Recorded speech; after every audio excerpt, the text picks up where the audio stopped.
Hello everyone, it's Brendan the Paleo Dude, here with another Jurassic World tour review. So, today I'm here with my dear friend, PlasticPrehistory from Instagram. Hello everybody!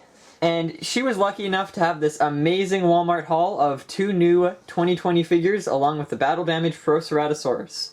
So, we'll be taking a very in-depth look at these 3 figures. So let's begin with the new 2020 Dracorex repaint. Okay, so right off the bat, in the box, we've got some beautiful artwork in the background, just a sunset, a mix of oranges, yellows, and reds, and then some ferns and foliage coming off the sides, and that really nice fence piece that ties it all together. Gives a really nice Jurassic Park-esque feel to it. And on the back of the box, we see some of the dinosaurs that are included in this lineup. The Ornitholestes, the repackaged Herrerasaurus, the Gallimimus. It's a very tough pronunciation. And then this Dracorex, which is very interesting. On the back of the box, you can see it's got a lot more lighter tones to it, and that color stretches up the body more. But if you take a look at it in the package, it's a little bit more green and darkish gray, and it doesn't go up past the rib cage, where on the box art it shows that. So it's interesting how it doesn't really match up with that. This one looks a lot cooler in my opinion, but nonetheless, I absolutely love this figure. So as Brendan was saying, the box art is just absolutely fantastic, especially in comparison to what we got in the 2015 Hasbro line, which the box art for that was just...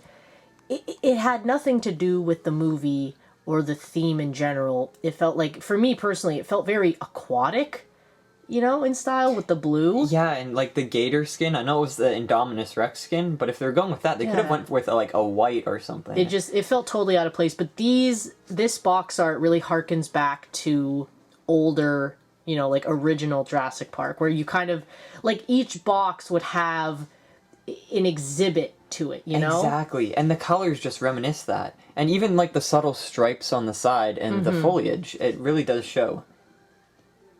Only thing that I'm not a fan of, and this is more of a personal comment, is I gotta slap Blue on everything because she's the whole new face of the series, and Yeah, I know. I've seen a few boxes where they just have Owen, and it's kind of weird because they have the T-Rex and the Triceratops fighting on the box. I can't remember which one, but I was at Toys R Us a while ago and I saw it. And then they just had Owen there with no Blue. It was so weird that they always have to put Owen on the box art, even though in this new lineup, we rarely see any human figures. In the 2019 lineup, we had a few human figures, and now for this 2020, we haven't seen any in box yet. Like, why not include, you know, vector art or whatever of other figures that are actually in this line? Other, you know, dinosaur attack renders. Yeah, I would love to see, like, Stygimoloch as a render on there, or maybe even a Baryonyx or Carno. I know the Carno's on the box art in Camp Cretaceous, but it'd be nice to see a few other dinosaurs have their faces on the merchandise once in a while. Alright, so we're gonna tear into this thing now? Yeah, let's tear right into it and get to it. Let's get these guys out of the way.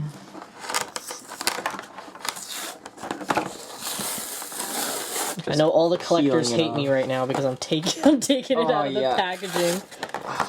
Pop it! Such a nice way of doing it. You know there's like a little back tab you just pull with your finger. Well, it's a bit late now. I'll show you on the other one. My only other complaint about the packaging is the amount of plastic. Because I do like that they kind of narrowed down the plastic by sinking it in. Well, yeah, and I understand that it's, you know, so people don't steal and whatnot. But still, in this day and age, you know, I can't help but critique the amount of plastics. Well, at least the other figures don't have plastic in the packaging. They're just held on by little zip ties. Oh, wow, look at the stripes on that. That striping pattern is not seen on any other of the figures. Like, you can see there's little bits of green in between, and it's even got patterns on the legs. I know the rest of the Dracorexes do, but it's just fantastic that they chose this kind of darker bluish gray on this kind of jungle color. It kind of reminds me of that canceled dinosaur, the Jungle Raptor. That's very reminiscent of that guy. It's got basically full posability. You have bendable legs, bendable arms, and neck joint as well as a head joint, which I really like because it can be just a little tilt of the head that can give so much more personality to a pose. And again, like the other ones, really durable. Snack it around. You know, these are for kids, so they want to play and like. Yeah, and pretty durable. It's nice that most of the paint apps, you don't see a lot of rubbing on these smaller figures because they don't really apply too much paint to it. I know like the primary coat on the back tends to not get as scuffed as the horns, but still it's nice to see that they're doing enough detail for collectors and for kids. So here's all 3 Dracorexes so far from the series. We've got the 2019 one, we've got the one from the 2-pack with Owen and the quad, and then the new one.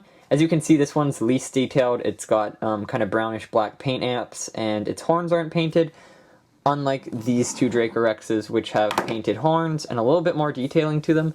But if you take a look at the eyes, you can see, thanks to this kind of black coloration around the eye, that it's got a black pupil. I noticed on most of Mattel's figures, they just applied the paint for the color of the eye, and the middle, there's no paint. It's whatever the background color is. So on this figure, you see it's got a similar orange eye, but you can see the pupil is green, just like the back of the head. That kind of... When I saw it in the package, I wasn't really a fan of that, because it kind of looks blind, and I like it when the dinosaurs at least have a pupil, if they come with one. And besides that, the head's really nice. The paint app on the bottom, this kind of lighter color, goes to the beak. Same with this one, and I do like that. It would look kind of lazy with the green continuing onto the beak, which we see on this figure here. But again, this one comes in a 2-pack. It's more of a budget version. It's actually on sale for $10 at Toys R Us at the moment. So if you live anywhere near a Toys R Us, that's a good pickup. So yeah, compared to the other figures, it's probably one of the best. Around these 2 seem to be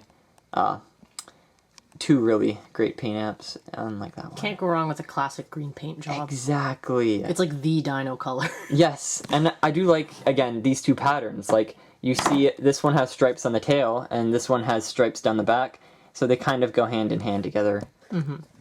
Okay, let's go to the next figure.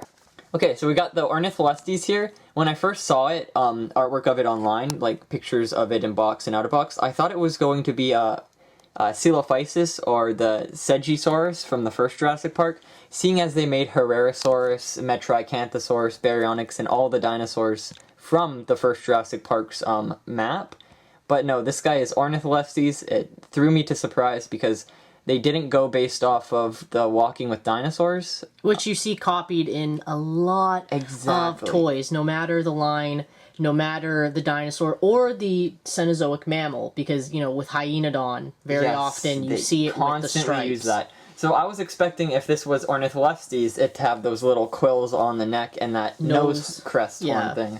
But yeah, no, this is Ornitholestes, and it's great that they made it the way they did, even though it could also pass off as Coelophysis or Segisaurus. I'm a really big fan of the muted brown color and the very light stripes. I think it's a really, like, unique paint job in comparison to the other ones. Exactly. There's just something about the color scheme. Like, it's bright enough, but also natural enough. Yeah, and unlike a lot of the figures like the 2019 Suchomimus, they really missed out on detailing and color there. This really makes up for a lot of those boring colors seen in the last figure toy line.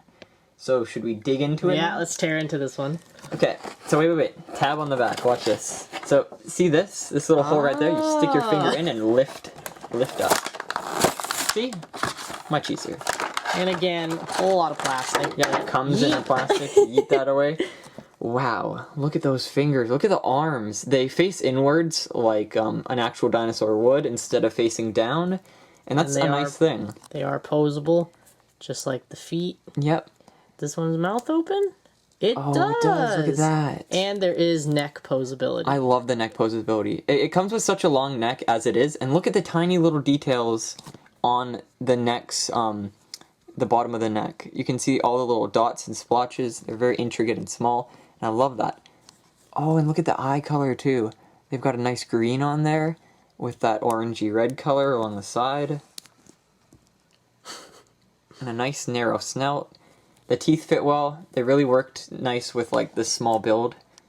And again, the forward-facing arms, or inwards-facing arms, really do well with this figure, as I know in the new movie they're planning to have some more accurate dinosaurs. Oh, and the tail colors too. Usually on these figures you see the tails are all one color, they're too lazy to put on any paint app, but it's really nice to see that kind of amphibian, salamander-like paint job on there. And then the stripes on the legs are also really beautiful. No finger or toe paint as per usual on most of these Attack Pack line Which figures. is a shame, because it's not that hard, and it really makes a difference to the figure, but... Maybe they don't do it because it like keeps the price down on the figures, but even that, you see so many of these figures on sale in the States for like $2 and $5 clearance. So, I mean, this is already a figure with 4 colors, so I don't think it would be that much of a deal to just a little spray of black on the claws. Exactly. But sadly, maybe in the future we might get that, but for now we do not. So let's move on to the next figure. So here we have the Battle Damage Proceratosaurus. Personally, one of my favorites from the 2019 line because of the posability of this figure and the colors. It ties together so well. The back of the box, we see the Battle Damage Gallimimus repackage from the first lineup, and then the Herrerasaurus, and then we get a nice render of this Proceratosaurus with its battle damage. Now with the 2019 boxes, they had a really nice theme going on with the reds and the symbol in the back. It was very simple, yet really effective, as the theme was kind of like dinosaur fights in classic video game style. So I really loved that box art, and it didn't have like own or blue most of the time. It had either a render of the T-Rex or Triceratops. So it's cool that they featured some other things and went a different route with this packaging. Yeah, again, the color scheme in general, the background image, it fits the theme. It looks Jurassic. It doesn't look like some random blue scales. Yeah. Gotta hate that about the 2015 lineup. Yikes. But also, it's just a gorgeous figure in general. I'm a big fan of the deep red coloration, as well as keeping the nose horn a different color versus this guy who kind of got the short end of the stick, because there's always that one he's all figure. orange, whereas this one down here has the red. Which you can't really tell. Lighting's not the best. But... Yeah. So we tear into this thing now. Oh yeah, for sure. So this one's going to be a little bit different. Yeah, we'll pull out some scissors and we'll tear into it. One sec. I also would like to mention that for this lineup, the Proceratosaurus was a blue coloration, this one's dark red, and the Herrerasaurus was green, and those match the first lineup's Stegosaurus, Carnotaurus, and Allosaurus, which is also a really cool possible Easter egg. So anyways, look at that. Look at that nice white horn. It really contrasts. And I love how they fit the battle damage into such a small body. I've never seen, besides the battle damage plesiosaur, them make a battle damage piece that tiny. The mouth opens well, and the head's got amazing articulation. It's fully rotatable, just like the battle damage blue figure. It can look up and down, all around, and it makes for some really stunning shots. Even the arms have articulation, which is nice to see compared to the others, which have limited mobility. So just an all-around gorgeous figure, and one that I imagine we're going to have a lot of fun with. Because again, posability, especially for photographers like us, it makes a shot. Being able to show the direction where the animal is actually looking. And you can tell it's definitely a Tyrannosaur relative due to the eye crests and the head shape. They really made that stand out on this figure. And you can see, yeah, look at that. It's like body facing away, but its eyes are looking at you. Which you can't really do with most of the other figures. No. And Very charismatic little figure. Yeah, and look how it blends in well with the black one with the red nose horn. It's really nice because you can see a dark body and a dark body with like a dark crest and a light crest. And then this one, I was kind of wondering, since it's, I know it's like got brown and orange paint job, it doesn't really fit in with the others well. No, that's comparable to, is that a word? The gray Dracorex. To the gray Dracorex. The poor man's Proceratosaurus. It was the figure of the lineup they put the least amount of effort in. They just sprayed some orange ketchup on it and called it a day. And they're like, there you go. But it's nice that they made up for it with this figure. And it's cool to see these dinosaurs that were in the first movie. You just never saw them on screen, just like mentioned in the background on pamphlets and posters and whatnot. So now we finally have figures of them. Wow. It's beautiful. Really. All right, let's do final shot comparison with foot codes. Heck yeah. Okay, so now let's take a look at their Jurassic World Facts scan code. So here is the Dracorex. I hope you guys can get this. There we go. And now let's take a look at ornitholestes.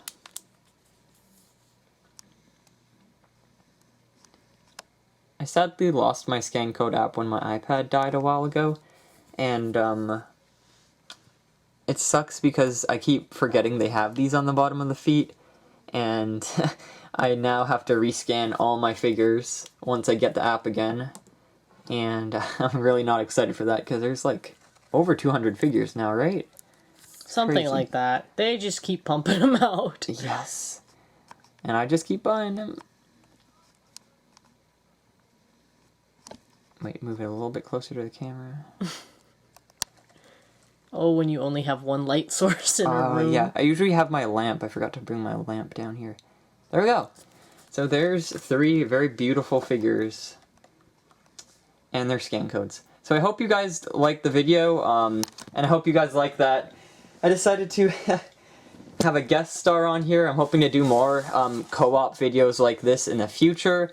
We could do possible reviews like this guy here, and especially the classics. I definitely want to have Laura on, or Plastic Prehistory on, for future videos of stunning figures like this guy here, the Proceratosaurus, and a few other classics as well. So again, if you guys enjoyed this video and the co-op, the collaboration of the century. Yes, exactly. The collaboration video. Please leave a comment about that, leave a like, and make sure to subscribe for more content like this. Thanks for watching. Yep, see you in the next video. Bye. Bye-bye.